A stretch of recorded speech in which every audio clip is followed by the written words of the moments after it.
Hey everyone and welcome back to Minds Mind Tutorials. Mariam here. So now we are starting with vacuole. Last video segment में हमने प्लास्टेट्स के सारे types को discuss किया था detail में and it was a good large video जिसके अंदर जितनी पॉसिबिलिटीज हो सकती थी क्वेश्चन की वो भी डिस्कस करने की हमने कोशिश की थी. Now we are starting with vacuole. तो वैक्यूल ये जो टर्म है ये जिससे इसको डिराइव किया गया था वैक्यूल वर्ड को, वो वैक्यूस या वैक्यूस कह सकते हो आप, उस टर्म से लिया गया था. और वैक्यूस का मतलब होता है एम्प्टी. और एक चीज और होती है इसका स्टेटमेंट, पहले आप यहां से देखो. एक मिनट मैं एडजस्ट कर दूं प्रॉपर्ली. राइट. तो वैक्यूल में क्या होता है, वैक्यूस से लिया गया एम्प्टी होता है इसका मीनिंग. और ये ऐसे ऑर्गेनल्स होते हैं जो कि मेम्ब्रेन बाउंड ऑर्गेनल्स होते हैं, आप कह सकते हो मेम्ब्रेन बाउंड होते हैं. और इसी की मेम्ब्रेन का स्पेशल नाम होता है टोनोप्लास्ट. तो टोनोप्लास्ट के ऊपर तो क्वेश्चन एग्जाम में भी आ जाता है. So mind this word very carefully. So एक non cytoplasmic sac separated from cytoplasm by membrane called tonoplast. एक सेक लाइक स्ट्रक्चर होता है. और जो टोनोप्लास्ट होती है वो सिलेक्टिवली या फिर डिफरेंशियली परमिएबल मेम्ब्रेन यहाँ पर देखने को मिलती है.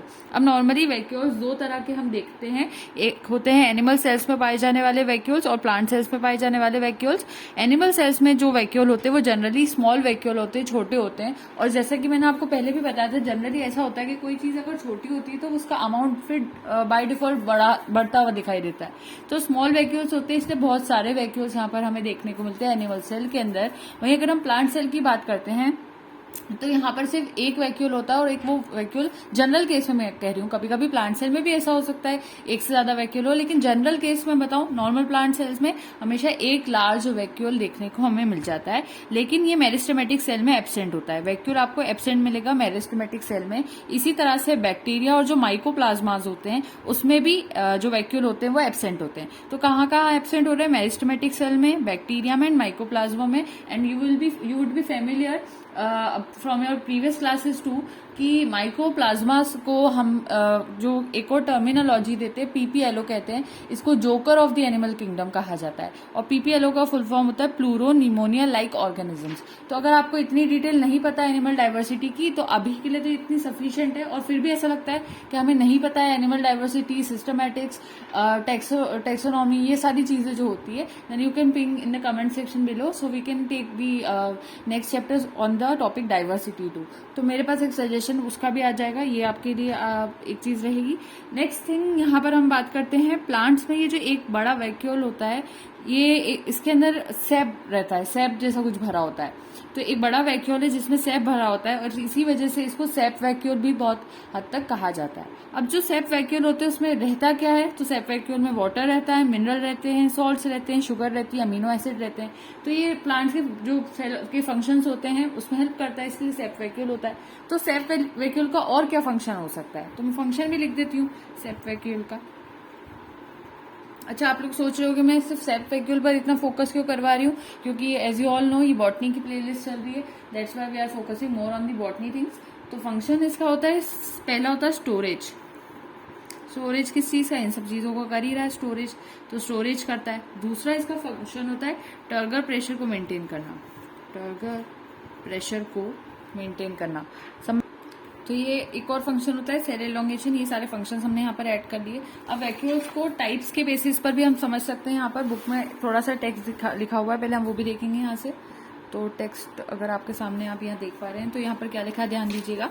इन young cells vacuoles are extremely small in size. जो छोटे यंग सेल्स होते हैं स्मॉल इन साइज रहता है या फिर एब्सेंट भी देखने को मिलता है. वैक्यूल्स में भी ऑफ 4 टाइप, जनरली 4 तरह के वैक्यूल्स होते हैं. सेप वैक्यूल्स जो कि अभी मैंने प्लांट सेल में आपको इसकी डिटेल्स बताई. Next one are contractile vacuoles, food vacuoles and gas और एयर वैक्यूल्स, जिसमें से पहले मैं आपको फूड वैक्यूल्स यहाँ पर एक्सप्लेन करूंगी. And vacuoles maintain osmotic relation, जिसको मैं टर्गर प्रेशर कह रही थी, and help in absorption of water. Absorption of water में ये हेल्प करते हैं. अब अगर हम यहाँ पर समझे तो नोट्स को यहाँ पर लिखने में आसानी हो जाएगी. राइट. अब यहाँ पर हम लोग हमारे नोट्स बना देते हैं. तो फूड वैक्यूल के बारे में हम बात कर रहे थे. फूड वैक्यूल, फूड वैक्यूल, ठीक. फूड वैक्यूल में फूड रहता है. अगर सॉलिड फूड होगा तो उस फूड वैक्यूल को हम नाम देते हैं फैगो सोम. और अगर लिक्विड फूड है तो ऐसे फूड वैक्यूल को हम नाम देते हैं पीनो सोम. सो फेगोसोम और पिनोसोम दो डिफरेंट चीजें होगी। नेक्स्ट होते हैं, अगर ऐसा कोई वैक्यूल है जिसमें एयर ट्रैप हो रही है, एयर वैक्यूल्स, उनको हम गैस वैक्यूल्स भी कह सकते हैं, और ये प्रोवाइड करते हैं बॉयंसी, जिससे कि नॉर्मली जैसे ही अगर पानी में रहने वाले ऑर्गेनिजम्स के पास है तो वो थोड़े से बॉयंसी उसमें आ जाएगी, तो आराम से तैर सकेंगे, स्विम कर पाएंगे। फूड वैक्यूल में और गैस वैक्यूल में ये डिफरेंस है कि इसमें फूड है तो यहाँ पर एयर ट्रैप रहती है वैक्यूल के अंदर। थर्ड हमारे पास आते हैं कॉन्ट्रेक्टाइल वैक्यूल्स। कॉन्ट्रेक्टाइल वैक्यूल्स, अब जो कॉन्ट्रेक्टाइल वैक्यूल्स होते हैं ये कहाँ पाए जाते हैं, इसमें सबसे पहले इंपॉर्टेंट पॉइंट आता है कि ये फ्रेश वाटर प्रोटोजोन्स में पाए जाते हैं। फ्रेश वाटर प्रोटोजोन्स में ये पाए जाते हैं। और इसमें एग्जाम्पल क्या हो जाता है, सबसे पहला एग्जाम्पल आता है अमीबा। हमेशा हम इसका डायग्राम जब भी अमीबा का बनाते हैं डिटेल वाला, तब भी हम इसको डिस्कस करते हैं कि अमीबा के पास क्या होता है, जो कॉन्ट्रेक्टाइल वैक्यूल होता है वो हमें देखने को मिल जाता है। अब होता क्या है यहाँ पर, कॉन्ट्रेक्टाइल वैक्यूल्स जो होते हैं ये फ्रेश वाटर प्रोटोजोन्स में पाए जाते हैं। अमीबा पैरामीशियम इसका एग्जांपल हो गया। इसका फंक्शन होता है ऑस्मो रेगुलेशन करवाना, एक्सक्रीशन करवाना, और ये एक फेज में देखने को मिलता है, सिस्टोलिक फेज और डायस्टोलिक फेज, दो फेजेस में देखने को मिलता है। सिस्टोलिक फेज में कॉन्ट्रैक्शन होता है कॉन्ट्रेक्टाइल वैक्यूल का, और डायस्टोलिक फेज में उसका थोड़ा सा रिलैक्सेशन देखने को मिलता है। तो ये बेसिक से सारे पॉइंट्स थे कॉन्ट्रेक्टाइल वैक्यूल्स के, तो ये आपने देख ली। सो अभी तक हमने अभी तक जहां से मैंने साइटोलॉजी स्टार्ट करवाई थी आपको, वहां से मैंने आपको जितने भी सेल मेम्ब्रेन, सेल वॉल वाला स्ट्रक्चर होता है उसको डिटेल में समझा। फिर साइटोप्लाज्म पे हम आए, साइटोप्लाज्म में जितने सेल ऑर्गेनल्स उनको हमने डिटेल में डिस्कस किया। सेल ऑर्गेनल्स हमारे कंप्लीट हुए तो उसके बाद हमने कौन सी चीज स्टार्ट की, हमने थोड़े प्लास्टिड्स वैक्यूल, इनकी जो थोड़े साइड वाले ऑर्गेनल्स होते हैं उनकी डिटेल में बात की। Now we are starting with cell inclusions, क्योंकि बुक में सेल इंक्लूजन्स अलग से नहीं बताए गए, तो मैं यहाँ पर एक टॉपिक एक्स्ट्रा लेकर एड अप कर रही हूँ यहाँ पर। And then we will be seeing nucleus, nucleolus and nuclear pore complex, वो थोड़ा सा और डिटेल में चले जाने वाली चीज होती है, इसलिए छोटा सा टॉपिक है सेल इंक्लूजन्स, इसको भी हम यहाँ पर कवर कर लेते हैं। सेल इंक्लूजन्स क्या होता है कि जो सेल होता है उसमें कुछ नॉन लिविंग थिंग्स इंक्लूडेड रहती है। ध्यान देना, सेल के अंदर कुछ नॉन लिविंग थिंग्स जो होती है, नॉन लिविंग थिंग्स वो इंक्लूडेड होती है। अब ये जो नॉन लिविंग थिंग्स इंक्लूडेड इसके अंदर होती है, इसको हम जो नाम देते हैं उसको कहते हैं अर्गास्टिक मटेरियल। इसको हम क्या कहते हैं, अर्गास्टिक मटेरियल कहते हैं। ये पहला पॉइंट हो गया।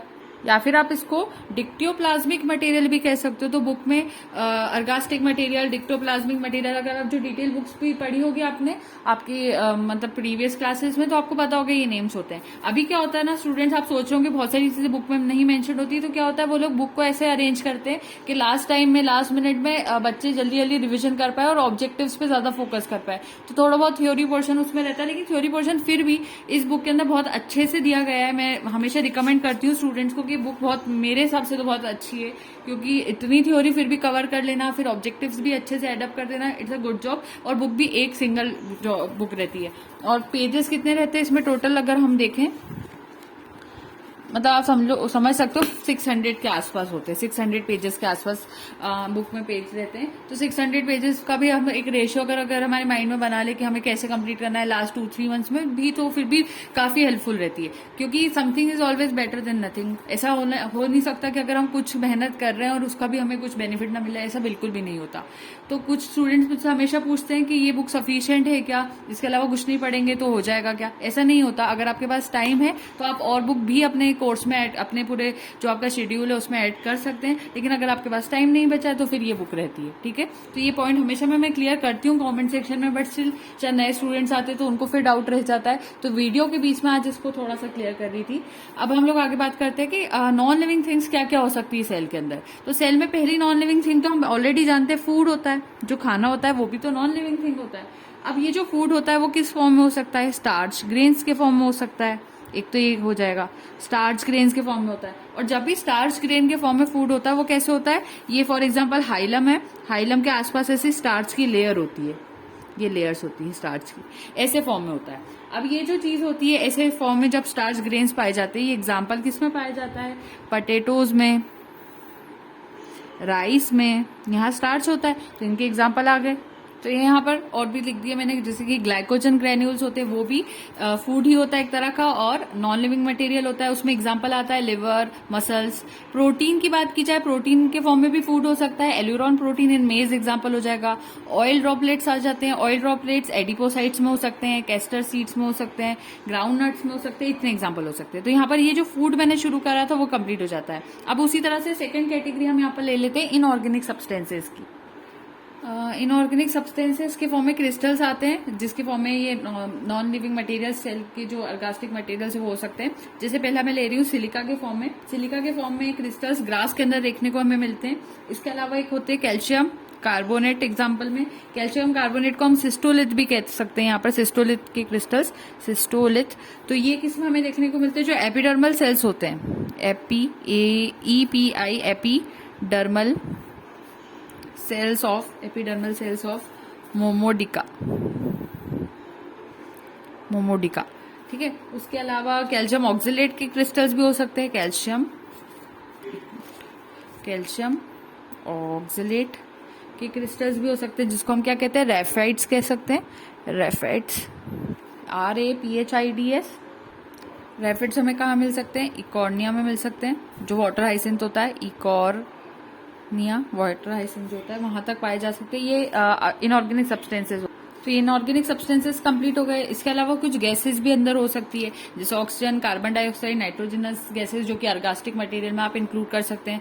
देन वेस्ट और एक्सक्रीटरी मटेरियल आता है, जिसमें अमोनिया, यूरिया, यूरिक एसिड, ये सब चीजें आ जाती है। लेकिन और भी कुछ चीजें हैं जिसको हम वेस्ट या फिर एक्सक्रीटरी मटेरियल में ही यहाँ पर इंक्लूड करते हैं, और वो यहाँ पर अर्गास्टिक मटेरियल में ही आते। तो वो जो स्पेशल नेम से वो होते हैं क्विनिन, कैफीन, निकोटीन, मॉर्फिन, गम रेजिन्स। ये सारी चीजें प्लांट की एक्सक्रीटरी मटेरियल कहलाती है। क्विनिन जो होती है, ये जो बार्क होती है, फ्रॉम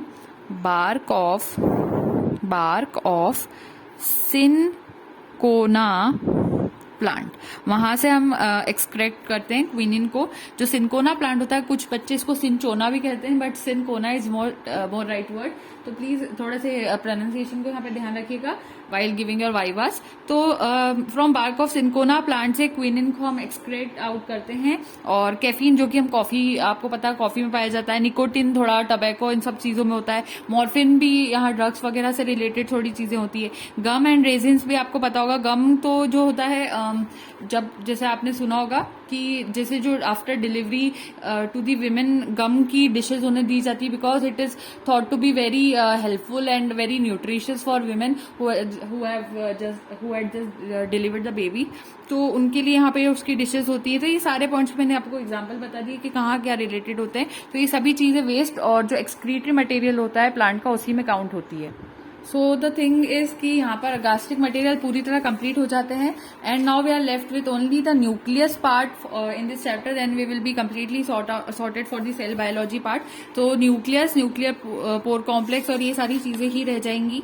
आप देख सकते हैं यहाँ पर ये सब रहेगा। Then we will be starting with cell cycle, cell division, जो कि एक डिफरेंट चीज होती है, साइटोलॉजी में ही आती है, बट जो basic cell structure and function वाला पार्ट होता है वो यहाँ कंप्लीट हो जाता है। Cell cycle and cell division थोड़ा डिटेल में मैं डिस्कस करूंगी, कोशिश करूंगी कि जल्द से जल्द ये पूरी चीजें कंप्लीट हो जाए। सो यहाँ पर ये आपका कुछ रहेगा। अच्छा, की फैक्ट्स आप चाहे ना तो अभी से भी यहाँ से रीड आउट कर सकते हैं, क्योंकि ये वाले पॉइंट्स तक तो हम नॉर्मली आ चुके। तो इसमें से भी क्योंकि क्वेश्चन बन जाता है, तो शायद हम लोग हमेशा की फैक्ट्स को इग्नोर कर देते हैं, लेकिन ये बहुत इंपॉर्टेंट होते हैं, क्योंकि ये ऐसे फैक्ट्स होते हैं जो कि बुक में, जो अभी तक टेक्स्ट हमने पढ़ा होता है उसमें मेंशन नहीं होते। सो ये वाली चीजों को भी आप एक बार रीड आउट कर लेना एग्जाम में जाने से पहले। And then multiple choice question होते हैं, ठीक है। तो ये चीज रहेगी। Thank you so much and don't forget to like, share and subscribe. Happy learning. Next part में मैं आपको न्यूक्लियस स्टार्ट करवाऊंगी इंशाल्लाह। So thank you so much.